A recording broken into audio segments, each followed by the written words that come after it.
नमस्कार, आप देख रहे हैं एटी मनी वन अपना फाइनेंस मिनिस्टर। मैं हूं आपके साथ कविता थपलियाल। इस शो के जरिए हमारी कोशिश होती है आपके हर आर्थिक लक्ष्य को पूरा करने के लिए आपको सही सटीक रणनीति देने की। तो चलिए आज भी एक बेहद खास और पावर पैक शो लेकर आए हैं आपके लिए, लेकिन शुरुआत करते हैं ऑन द शो के साथ। हमारी खास पेशकश माई इन्वेस्टमेंट पोर्टफोलियो में आज जानेंगे मार्केट के दिग्गज नीलेश शाह की निवेश यात्रा। कहां की निवेश में गलतियां और निवेश में कैसे अपनाए रीबैलेंस के तरीके, जानेंगे उनकी निवेश के सफर की कहानी माई इन्वेस्टमेंट पोर्टफोलियो में।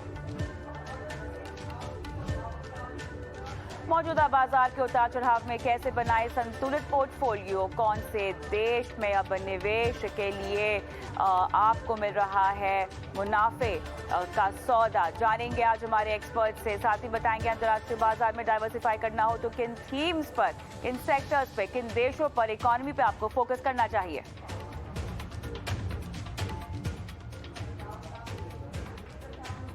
साथ ही बताएंगे कि कैसे बाजार के उतार चढ़ाव में करें पोर्टफोलियो को रिव्यू, कैसे चेक करें फंड का प्रदर्शन हमारे फाइनेंशियल प्लानर के साथ।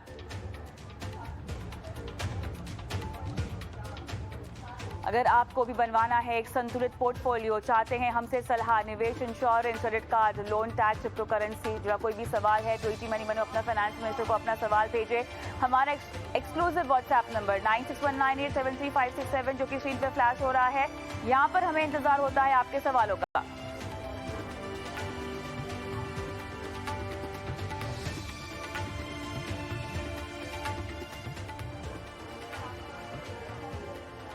ईटी मनी बनो अपना फाइनेंस मिनिस्टर में हमारी बेहद खास पेशकश माई इन्वेस्टमेंट पोर्टफोलियो की हमने शुरुआत की है कुछ हफ्तों पहले से, और इस पेशकश के जरिए हमारा मकसद यही है कि जो लोग निवेशकों के पैसे संभालते हैं वो किस तरह की निवेश रणनीति अपनाते हैं, दर्शकों को, निवेशकों को बताया जाए। और इस कड़ी में आज हमारे साथ कोटक एएमसी के ग्रुप प्रेसिडेंट और एमडी नीलेश शाह जुड़ गए हैं। नीलेश जी, बहुत बहुत स्वागत है आपका हमारी इस खास पेशकश में। और हमेशा जब भी आप शो पर आते हैं आपसे हमेशा निवेश को लेके तमाम गुर जो है हमें सीखने को मिलते हैं। लेकिन चलिए पहला सवाल आपसे साफ तौर से यही होगा, क्योंकि हम आपकी निवेश की रणनीति जानना चाहते हैं। तो आपका पहला निवेश क्या था, क्या सोच कर, किस फाइनेंशियल इंस्ट्रूमेंट में आपने निवेश किया, ये बताएं।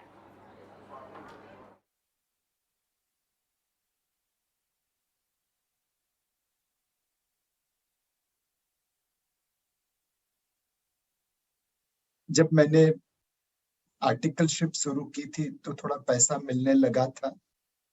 उन दिनों अर्ली 90s में स्टॉक मार्केट में फ्रेंजी थी।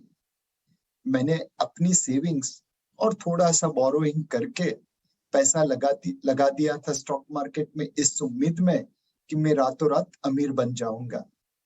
फॉर्चुनेटली एंड अनफॉर्चुनेटली मेरे लिए वो एक्सपीरियंस टोटल डिजास्टर रहा। सारा पैसा खो दिया और ऊपर से छोटा मोटा कर्जा सर पे रखा था। जिस तरह से नीलेश जी आप जिस तरह से निवेश की भाषा जितने दिलचस्प तरीके से दर्शकों को सिखाते हैं, समझाते हैं, उसी दिलचस्प तरीके से हमको बताइए कि आपके निवेश जर्नी में ऐसा कौन सा फैसला रहा जो बहुत अच्छा रहा, ऐसा कौन सा फैसला रहा जो गलत रहा लेकिन आपने उससे सीख ली।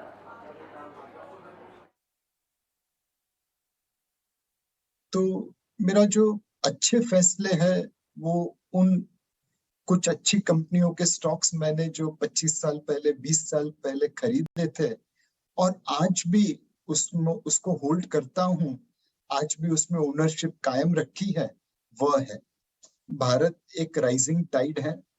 वो सारी बोटों को लिफ्ट कर देता है। एज लॉन्ग एज आप ऐसी बोट में नहीं बैठे जिसमें छेद गिरा हो, निवेश आपको रिटर्न देके जाएगा।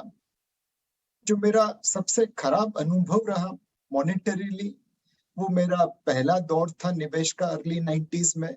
समझ कुछ थी नहीं, कर्जा लेके बाजार में उतर पड़े थे रातों रात अमीर बनने के लिए। भगवान ने छोटे से नुकसान में बहुत बड़ा और बहुत बेशकीमती एक्सपीरियंस दे दिया। लेकिन मौजूदा समय में क्योंकि सभी को हम सलाह देते हैं कि जब भी निवेश पोर्टफोलियो की प्लानिंग की जाए तो बहुत ज़रूरी है कि एसेट एलोकेशन को एक स्ट्रैटेजी के तौर पर अपनाया जाए। तो आपका एसेट एलोकेशन किस तरह का है? अगर आप हमें कोई जानकारी उस पर दे सकें। मैं ज्यादातर पैसा इक्विटी में रखा हूं, लेकिन मेरे पास इक्विटी, रियल एस्टेट, गोल्ड, ये और फिक्स्ड इनकम, ये सभी प्रकार के असेट में निवेश है।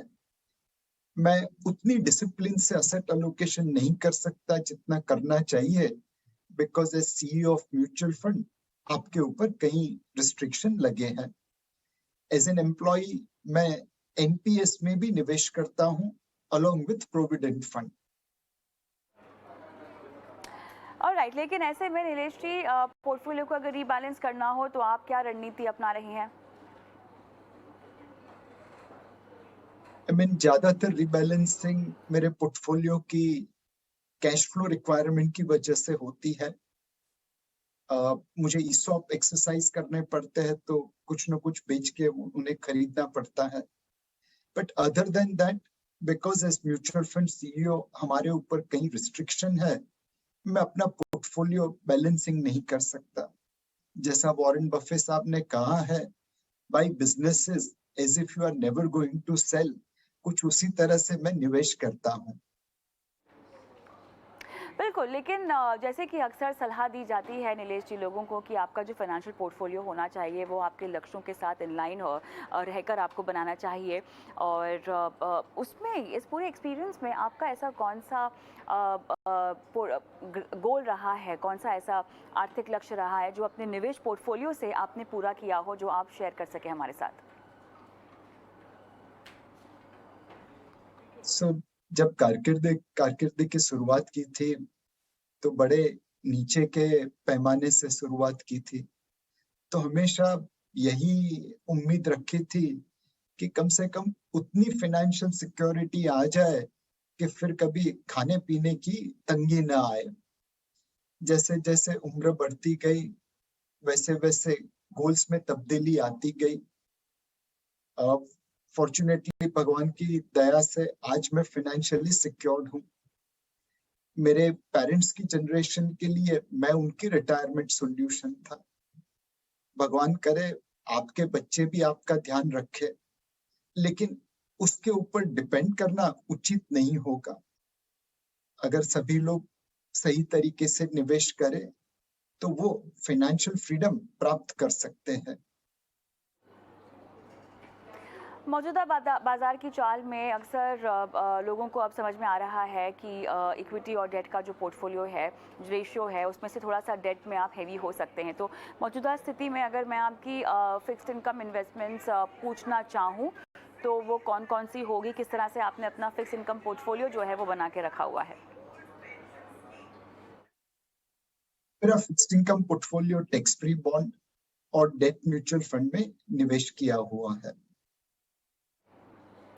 नीलेश जी, बहुत बहुत धन्यवाद समय निकाला और इतनी बारीकी से आपने अपनी इन्वेस्टमेंट पोर्टफोलियो की डिटेल्स हमारे साथ साझा की है। बहुत बहुत धन्यवाद।